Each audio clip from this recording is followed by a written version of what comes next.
Warning. This review will be filled with spoilers. Please turn off this video if you haven't seen Hush yet. Hush has 100% on Rotten Tomatoes. It's about a deaf woman. A serial killer breaks into her house and tries to kill her. The movie opens with an aerial shot of the forest. Then the camera descends to reveal a small house in the woods. A deaf woman is preparing a meal. There are close-up shots of her chopping carrots, onions, and other vegetables. She tastes the food and looks displeased. There are some close-up shots of her cutting the vegetables again, but this time there's no noise. They do this to show the contrast. As a deaf woman, this is what the food preparation process sounds like from her perspective. Complete silence. Sarah, a neighbor who lives next door, comes over and tells her that she loves her book, so we find that the deaf woman is a writer. Sarah tries to communicate with the deaf woman through sign language, but the woman tells her that she doesn't need to do that because she can read Sarah's lips. The conversation goes well, but it felt awkward to me because I hate awkward pauses. Sarah tells the deaf woman that she loves her book.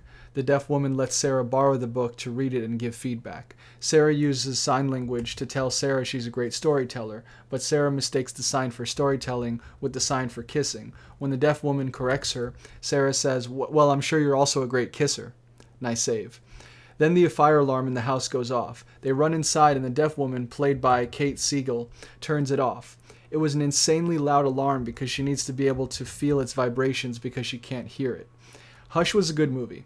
I wasn't completely engrossed in it, but I thought it was pretty good. The ending was predictable, but it was still very thrilling in the final fight. I was rooting for her to win, and she did. That was one of the most satisfying stabbings I've seen. She grabbed the corkscrew and shoved it right in his throat as he choked her. That was cool. In the first act, the killer took his mask off, which revealed his motivation as a human game hunter. He's hunting people like the most dangerous game of all, so he took off his mask so that he would need to kill her. Now that she's seen his face, there's no way he could let her live without her being able to expose him later if the cops questioned her. So, I thought that was an interesting twist. Normally, the killer's face remains a mystery throughout a horror film. The killer looked like a regular guy. After he took the mask off, it wasn't as suspenseful.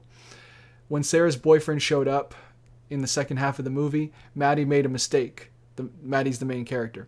She knocked on the window, which distracted Sarah's boyfriend and gave the killer the perfect opportunity to stab him. It was also dumb how when Maddie shot an arrow at the killer, she wasted time trying to pick up a stray arrow, which led to the killer breaking her hand and fingers on that sliding door. That scene was brutal and could have been prevented if Maddie hadn't been so dumb. Overall, though, Maddie made the right decisions throughout the movie. She was smarter than most horror film victims. I give Hush a B+. It's worth watching. If you enjoyed this review, share it with your friends, give it a big thumbs up, and subscribe to my channel. Thanks for watching.